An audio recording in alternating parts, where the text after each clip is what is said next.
you sort of electronically to Lindsay Griffiths. I don't know how many of you know Lindsay or don't know Lindsay. Lindsay is the Director of Network Development at the ILN. And I saw this presentation given by Lindsay in November and was very impressed with it. And I thought that it would be of interest to some. And I was sort of overwhelmed when I sent out the first invite to this, how many people were interested in it. And I'm gratified that so many people were interested in it. Lindsay has become, in addition to developing the network, and she can describe better. You guys can't hear me? If Noyo was here, I could. You'll be able to hear. I'm going to shout. I hope Lindsay won't have to shout. But Lindsay has sort of become a guru in social media in all its aspects in terms of the blogging and education she's brought to a lot of the ILN firms. So I was really happy that she accepted our invitation to repeat her presentation on blogging for clients and the importance and the do's and the don'ts of it for us. So since you guys can't hear me, hopefully you'll be able to hear Lindsay through this new speaker system that we've got through here. Lindsay, can we do a test first to see if you're if you can hear, if everybody can hear you? Sure. How does that sound? Okay down there? Rudy? Okay. You can hear? A little louder? A little louder? How's that? Good. Good. That's good? Yep. Go ahead, Lindsay. Okay. Great. Thank you.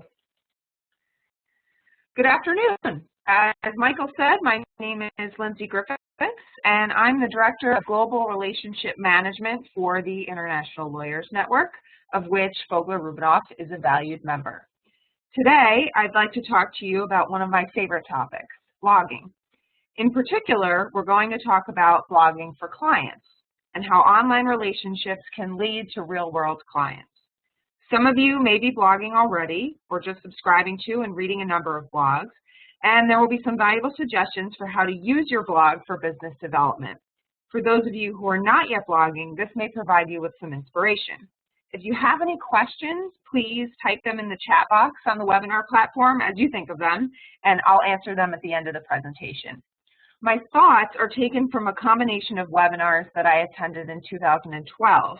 One with Kevin McCune of LexBlog, the industry's leading legal blogging platform, and Lee Fredrickson of Hinge Marketing, and another with JD Supra's Adrian Larson and Hellerman Barrett's Communications' John Hellerman. I'm also speaking from almost 4 years of my own experience in blogging over at Zen and the Art of Legal Networking. The full recaps of the aforementioned webinars can be found on my blog, and I've also supplied them as handouts today.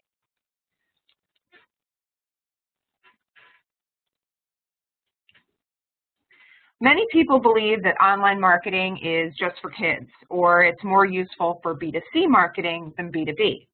But there have been a number of studies in recent years that show that online marketing is actually extremely relevant in the legal industry. Let's look at a couple of statistics. According to interactive brand designer Greenfield Belzer, 78% of executive-level buyers go online to search for outside legal, accounting, and consulting professionals. That number is too significant to ignore. American Lawyer Media's Legal Intelligence says that 40% of legal professionals surveyed said that blogging and social networking initiatives have already helped their firms to bring in new work. Kevin McCune gave the example of Peter Mahler, a client of his, who has been blogging for 2 or 3 years. He's been averaging 1 new client a month and signed his largest client to date because of the way he's cultivated his online identity. Peter blogs over at nybusinessdivorce.com, where he discusses dissolution and other disputes among owners of New York corporations, LLCs, and partnerships. Inside Counsel, Zeughauser, and Green Target have put together an in-house counsel survey on the topic of new media usage for the last 2 years. 2012 survey results revealed that 55% of in-house counsel say that a law firm's blog influences their hiring decisions. And this trend is up 5% from the previous year. We also see that 84% of in-house counsel perceive law blogs as credible. These are all significant statistics. So that should encourage you to get your toes wet if you're not already blogging. So the next question is to look at the topic of the new buyer to understand the type of audience that your blog will be addressing. Who is this person that's engaged online? Well, as can be expected, one of the things driving the changes in the buyer profile is a change in generations. Anyone in the workplace for less than 10 to 15 years has grown up digitally and doesn't think too much about this being new or special. Companies are even seeing fewer mentions of social media expertise in resumes when they're recruiting because candidates see it as a given and not a special talent. The rise in online marketing has led to the concept of a free education, which is the idea that you should be able to learn about a topic or solve a problem by going online and pulling down free information. So this creates an expectation that people can learn about your firm and what you do without having to retain you. And if you're not providing that sort of information and transparency, someone else will be doing it. This isn't just accomplished through the bio you have on your firm's website, which is also a very important tool, but can be communicated very effectively through blogging. The new market also sees added time pressure. The online world has created a much faster way to gain information or find a service provider than even going to your friends for referrals and recommendations. While referrals and recommendations continue to happen, people are more regularly vetting potential service providers online first or in connection with referrals. Think for a moment about what you would typically do if, for example, you had some work you needed done at your house. Let's say you need an electrician. You'd either ask your friends and family for a suggestion of who they've used in the past, or you might even go to your Facebook account or Twitter to ask people who they've used locally. Once you have some names, you would Google them. Obviously, you've mentally ranked these electricians in order of the value you place on a friend or relative's recommendation, but you're also going to add to that by reading through any other online reviews you find and more. I know for myself, when I'm searching for a service provider, if they don't have a robust and user-friendly website, they move down the list. It's human nature, and people are looking at law firms the same way. And as the web isn't sensitive to time, it's also not sensitive to geography. People are more likely to pick a service provider based on who they are and what they can do for them rather than on where they're located. This puts a lot of pressure on the local orientation of a lot of firms, and this transition is only expected to accelerate. Okay, so we know that legal buyers are going online to look for their service providers, and we know that people do business with those they know, like, and trust. So how do we develop trust online?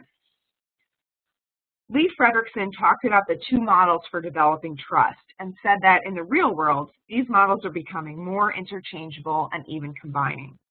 The first is the traditional model, which I'm sure you're familiar with. You meet someone, you develop a relationship with them, they trust you, and you get a new client. The second is the new model. Under this model, someone finds you for a reason, your work is helpful and valuable to them, they trust you, and you get a new client. This new model online usually starts with someone coming across something that you've written or commented on that's of interest to them. They begin to follow your work and take advantage of the information that you're sharing, and that is the avenue by which they develop trust in you. The key is that regardless of the medium, there is a deep human need to trust who you do business with. So it's necessary to be authentic in your dealings, whether that's online or in person. In the business of relationships, trust is the fuel. You can only establish trust if you're yourself and show an interest in the other person. Online, you develop this trust through three types of activities, either owned, paid, and earned. Owned would be defined as an activity that's owned by the firm. So, for example, the firm's website. Paid is an activity that the firm pays for to leverage a channel, such as paid search or online ads. Earned is the most important here because that's the way you establish trust and demonstrate expertise and passion. Earned trust is gained by sharing content online, both your own and others, to show yourself as an expert. This is defined as when customers become the channel, such as through word-of-mouth reputation. So we know why we should be blogging and how to develop trust online. So now let's spend a moment talking about the framework for your strategy and how to understand which tools work best for you. Then we look at online marketing at a macro level. There's not one technique that jumps out and says this is the one to use. There are a whole bunch of techniques. So how do you make sense of what you need to do and when you need to do it?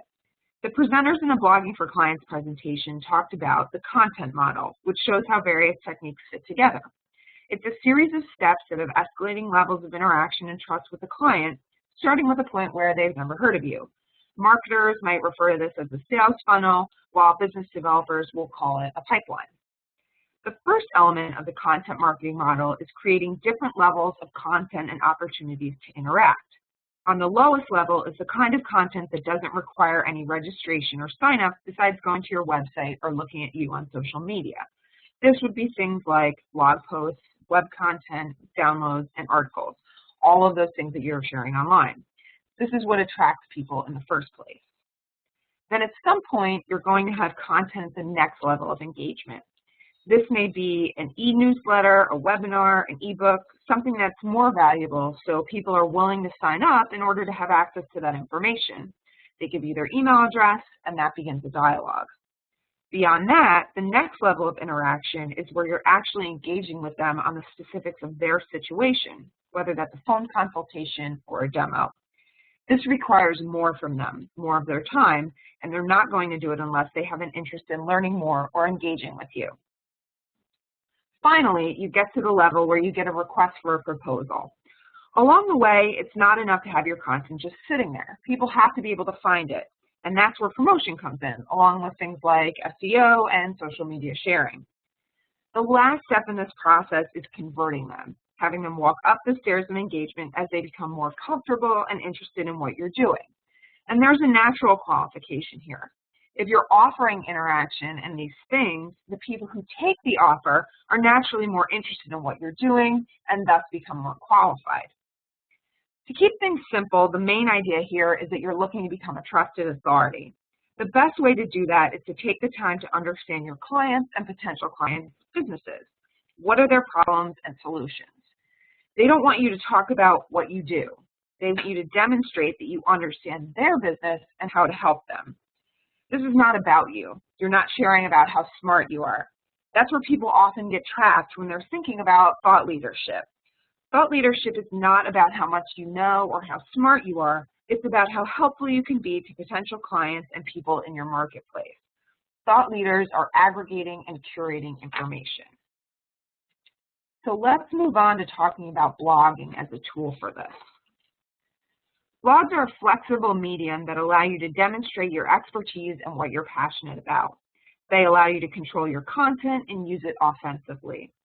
As we all know, professional services firms get their best work through relationships and word of mouth. So how can you use the internet as a tool to accelerate these relationships? Well, the key is to take the time to cultivate a strong online identity or persona. But this cultivation is a strategy. You need to first identify what your goals are. Do you want to be able to enhance your reputation, grow your network of relationships, or establish yourself as a subject matter expert in your field? Also, you're not just looking to get any clients, you want to secure high-quality clients. So the most important advice here is to listen before you talk. You want to think of this like a cocktail party. If we were all in a room together and I walked in and started to yell at all of you about who I am and what you should do, nobody would listen. But if I started a conversation with you, asking about your business, how things are going, etc., you'd be more interested in speaking with me. So let's think about these 5 phrases. One way, static, broadcast, lecture, talk at. If someone treated you this way, how would you feel? Not great. So let's compare that with these phrases. Two-way, dynamic, engage, listen first, talk with. We'd want the latter. So how can you blog better? Kevin McCune offered his 7 big picture points. Whether you're blogging or not blogging yet, these are valuable. As we said, listen before you talk.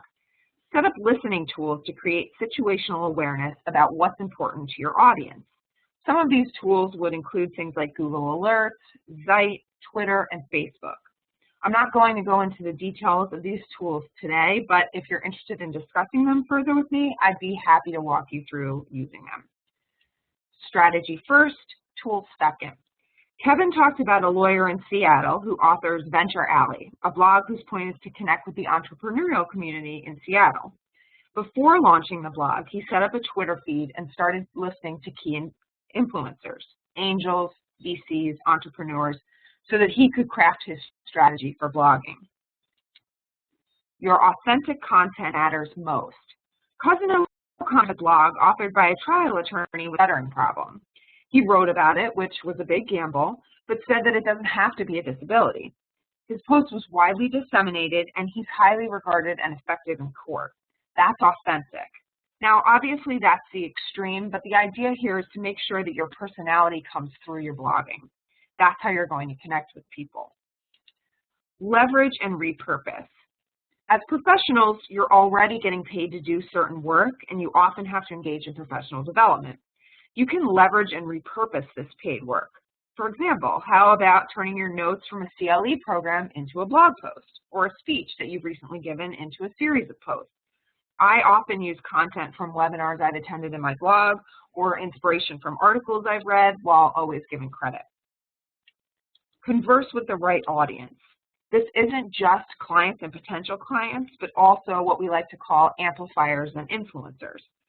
Amplifiers and influencers are those people who will help to spread your content by word of mouth, or might be able to put you in front of clients and potential clients, such as conference organizers who might invite you to present, and journalists who might use you as a source. It's important to find a way to connect and create more attraction with these sources as well. Seed and distribute. If you're using your blog in the right way, you want to use it offensively. Craft a good blog post, then broadcast it out.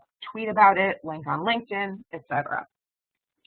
Make it shareable so that others can spread your content, because others will spread it across their networks, and that's the key, spreading your word of mouth reputation. So how can you do this? Well, keep your titles descriptive and short. They're giving the first impression that people will see, and you have to motivate them to want to read the post while also giving them enough information to know what the content will be about. This is a lot of information, I know, so the key takeaway is this. To be effective, start by listening. Subscribe to Google Alerts, set up a Twitter account, and start by following 5 or 10 people that you care about. This helps you to start to experience this communication ecosystem, and that will help you develop a strategy, and you can decide how to best use the tools. But in some concrete tips, here are 7 principles of great content that you can apply to blogging. Remember your audience. Look at the world from your audience's point of view by asking yourself, what does my audience want to hear? Let's look at an example of how this might work successfully, the That's What She Said blog. That's What She Said is a very successful blog by the law firm Ford & Harrison. The idea for the blog actually came from a failed media pitch. In case you're not familiar with the phrase, it comes from the US version of The Office, and a phrase that office manager Michael Scott often says, something that's politically incorrect. Kellerman Barrett's Communication had initially pitched the idea to NBC to have a labor and employment attorney on the Today Show every Friday morning after The Office aired to talk about the ramifications of the politically incorrect behavior on the show. NBC passed, but the idea for the blog was born. Adrian Lerson calls this an example of fame jacking. That's when you use what's culturally popular and then leverage the excitement and interest that surrounds it. The blog was unique for a number of reasons. Initially, the firm was nervous about committing to it, so a young woman partner was the first author. The blog was published once a week on Fridays after The Office aired. It's not hosted on the firm's website. Instead, they went to a labor law publisher and asked them to publish it because they know that traffic was more likely to come there than from the firm's website. The hook, or the reason people read it, is that there's a litigation price tag put on each episode. What would it cost a real company if they had the same missteps as Dunder Mifflin, the fictional company in the show? So what are the takeaways? Well, you want to find out what your niche is and go deep. You don't have to be clever, but you do have to be focused. Also, people live in an age of saturation of information. So the trick is to insert yourself into what people are already thinking about and become part of the dialogue. Now, this type of humor may not be right for everyone's writing style, and that's fine. The important note is that you want to take into account what your personality is when you're creating content. And don't worry that this type of humor can dumb down a blog either. It's more than possible to use humor in a smart and effective way, as they do in That's What She Said. So along with remembering your audience, you want to tell a story. Be simple. Don't make the post too long and get to the core right away. Be unexpected and unique. Explain ideas in terms of sensory information. Paint a picture for your audience. Show credibility with statistics, proof, and quotes from experts. And most importantly, make it pop. So how can you make something pop? Well, let's look at an example from Adrienne Lerson. How many times have you seen this type of thing from a law firm? Of course, not your own firm. On July 16th, the law firm of Boring and Dull will sponsor a seminar regarding the newest Sarbanes-Oxley regulations and their effect on corporations of all sizes. Wouldn't it be more interesting to your audience to say something like this instead? Sarbanes-Oxley regulations will cost American corporations more than $55 billion, and that's only if they follow the rules. The tab for even the slightest noncompliance will cost a company millions of dollars in fines and FIT fees, explained Steve Exciting, a partner in the law firm of Savvy, Power, and Wealth. Companies can save themselves lots of headaches and lots of dollars if they know what to do. On July 16th, Savvy, Power, and Wealth will sponsor a seminar for GCs of mid-sized companies regarding the newest Sarbanes-Oxley regulations and what they can do to avoid costly fines. This sells it like a news lead and then puts in the announcement about the seminar. That's much more creative. Now, obviously, this is an example of more of a press release type of communication, so you want to think about how that would apply in blogging. How else can you blog in a way that will cement your online relationships? Think like an editor. My friend Heather Moore sums this up best with some questions you can ask yourself and empower your assistants or marketing professionals to ask themselves. What are your competitors writing about? What new cases have been decided? What new articles are trending? What are the other bloggers saying? Any new legislative actions? I subscribe to numerous RSS feeds and have them categorized so I can quickly scan what's happening in our industry sectors. I can then relay story ideas to our team of bloggers. You don't need to have a team of bloggers to do this. It's easy to set up an RSS reader to listen and monitor the things you'd like to write on and keep up to date on them with a minimum time investment. So let's look at an example of how this might work. You want to take a look at the latest news items in the public eye. For example, New York mom fired after donating kidney to help her boss. You might see a headline like this, and if you're an employment lawyer or even a healthcare lawyer, it might spark your interest and you can use it as inspiration for a blog post or article. Similarly, former BP engineer charged in girl spill. This might lead to other topics to write about, such as who's really responsible. Keep in mind, as we mentioned before, that when you're writing, it's not just for general counsel. It's also for journalists, other management teams, and those influencers. For that reason, it's essential to understand what makes something important to your audience. There are 6 reasons. Proximity. Does the news affect your audience? Impact. How much does the news affect your audience? Obviously, the more impact it will have, the higher the news value of the post. How unusual is the news? How current? Who's involved? Is there conflict? The more tension there is, the more newsworthy. As you're turning these newsworthy items into blog posts, you'll start to notice that there are 2 types of content, timely topics and evergreen content. With timely topics, news stories will come out and you can write blog posts about those news items as we suggested. For example, there is a blog that's entirely dedicated to high tech, the Health Information Technology for Economic and Clinical Health Act in the U.S., which was enacted as part of the American Recovery and Reinvestment Act of 2009. This blog is also a great example of an attorney who's capturing and going deep into a niche. Rather than just writing on healthcare law as a broad subject, she's just focused on high tech and what's timely about it. The other type of content is evergreen content. These are topics that can live on your blog for the life of it with little or no updating because they'll always have relevance. So for example, Walmart had some FCPA issues in Mexico last year. JD Supra had reached out to some of their authors to suggest this as a topic to write about, but they said they couldn't touch the topic because they work with Walmart. So that's fine, but the way you can get around this is with evergreen content. Slice up the story and participate in the conversation without ever mentioning Walmart. So good examples of this would be writing something on an overview of FCPA reform, who wants what changed and why, or characteristics of a good FCPA program, or best senior management practices for FCPA compliance. Again, the idea is to consider what's most useful to your audience while also finding a way to draw them in. At the end of their presentation, Kevin and Lee took some questions. A few of these have relevance here, so I wanted to go through their answers. How do smaller or not as well-known firms build credibility in the marketplace? The presenter said that authenticity is a part of it, and the other is sharing your expertise. There are some very small firms that have a much larger online footprint or brand than you'd imagine. The size of your online presence doesn't necessarily have to be related to the size of your firm. The internet is the great equalizer for a great law firm or professional services firm. Firms should make sure that they have a niche, understand how they can demonstrate their value, and make sure that they know the other person's business. What is the best way to place your blog to get to your target audience? Kevin said that while it might seem strange, he actually doesn't look at how many visitors he gets to his blog, and he knows many other people who feel the same. Instead, as he had said a number of times during his presentation, he uses his blog offensively. He tries to adhere to the concept of sharing information and passing along knowledge.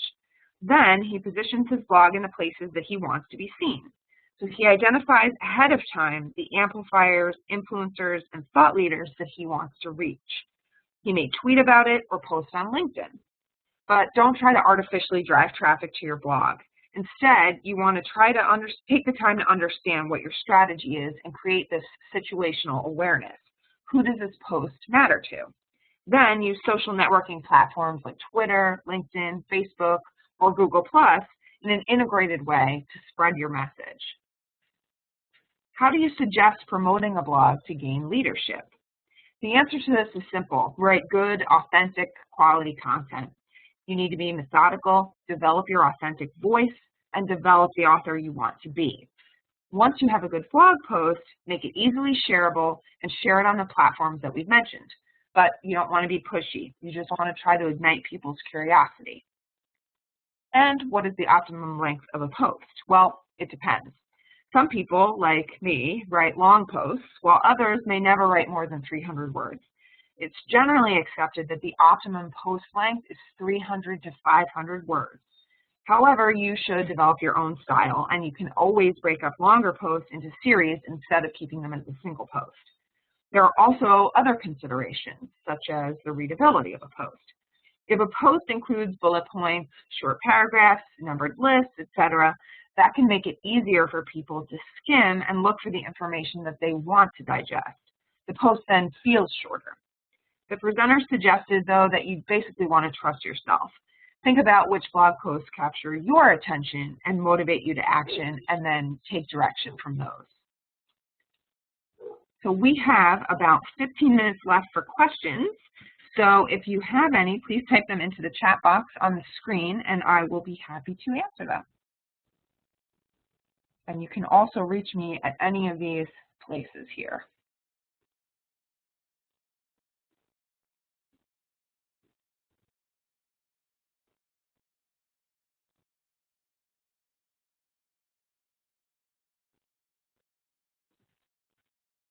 Michael, I'm also going to unmute you if you want to ask me. So we have one question that I was just typing in, if you can hear me, that says, can you give us some good legal content blogs that people can sort of look at as their as a starting point, just to see what people are doing? Sure, I'd be happy to send you a comprehensive list, but off the top of my head, I would say one of the best there's two really good ones that I know of. One is the Connecticut Employment Law blog. That's an excellent one. He's been very successful in his cultivation of his online persona. And the other one would be the China Law blog by Dan Schwartz. He's also done excellent work. We've also seen some really good ones within the network. I'd say pretty much any of Epstein, Becker, and Green's blogs. I think there are up to about 17 of them now. They have quite a comprehensive list, and they publish quite frequently, which is great, and they do a wonderful job.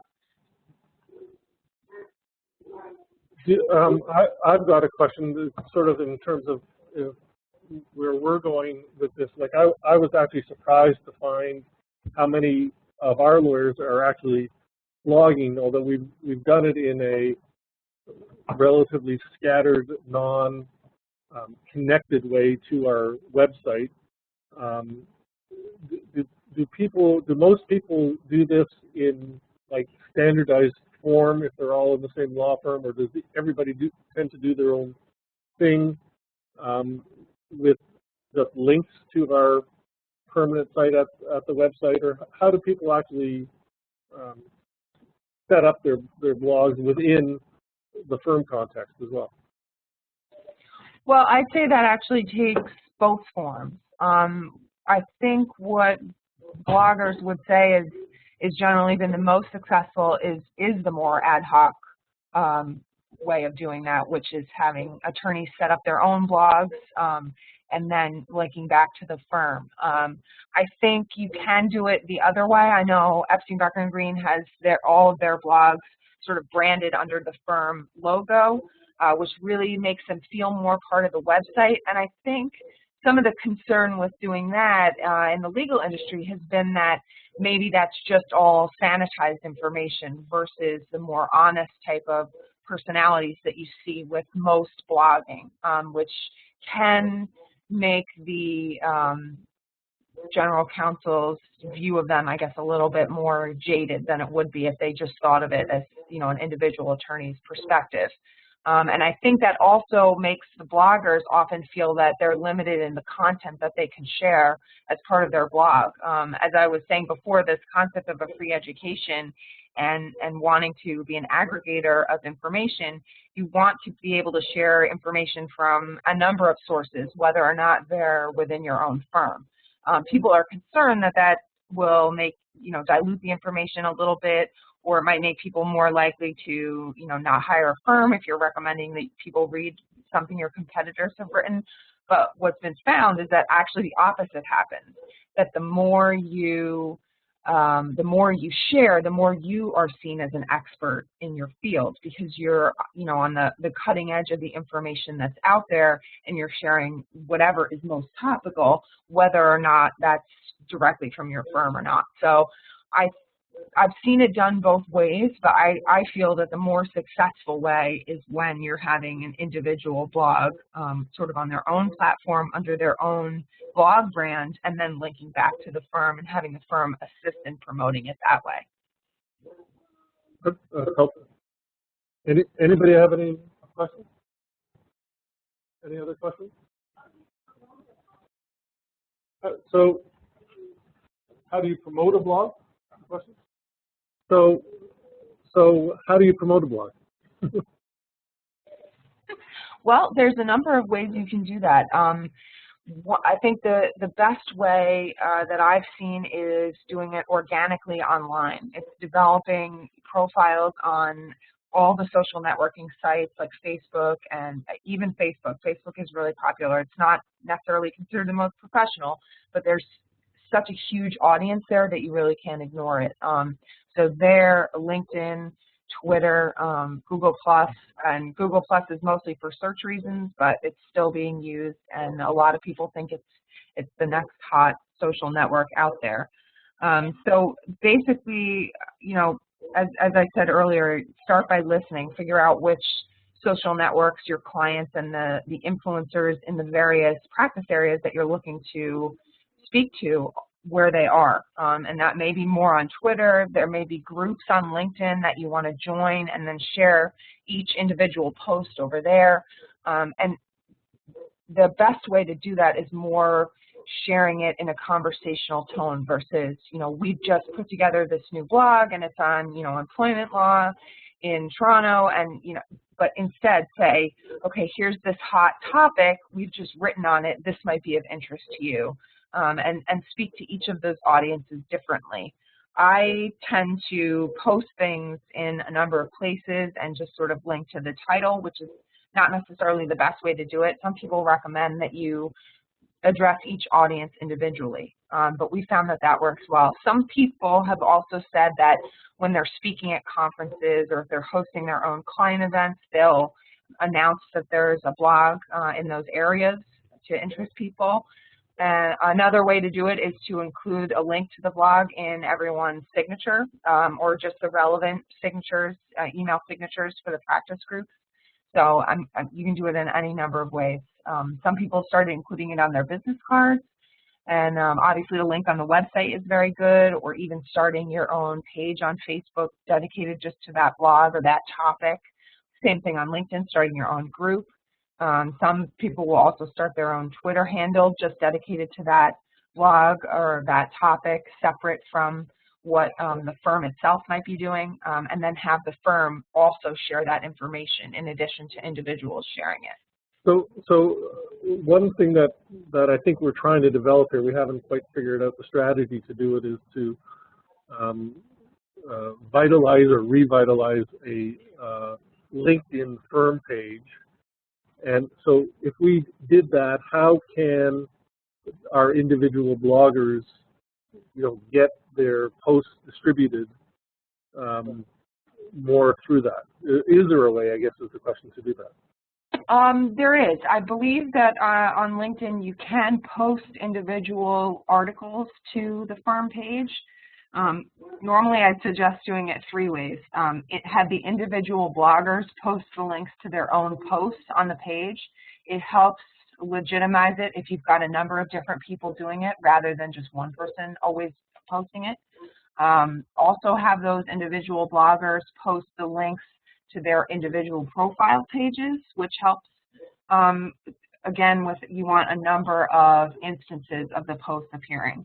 And the other way is within whatever groups, either your own firm groups, or if individual people on LinkedIn have their own groups that they belong to that they think would be of interest, post it there. For example, I do a lot with the Legal Marketing Association here, and if I write something that's related to legal marketing, I'm not just going to put it in the ILN group. I'll also go to groups that are hosted by other people, like the Legal Marketing International group, and I'll share the article there because I think that audience might be interested in it. So it's the same type of idea. If you're an employment lawyer and you belong to someone else's employment group on LinkedIn, share the article on your own profile, on the firm's page on LinkedIn, and then in that employment group that you belong to, because it would also be of interest to that audience. That's good and practical too, I think, as well. Any other questions?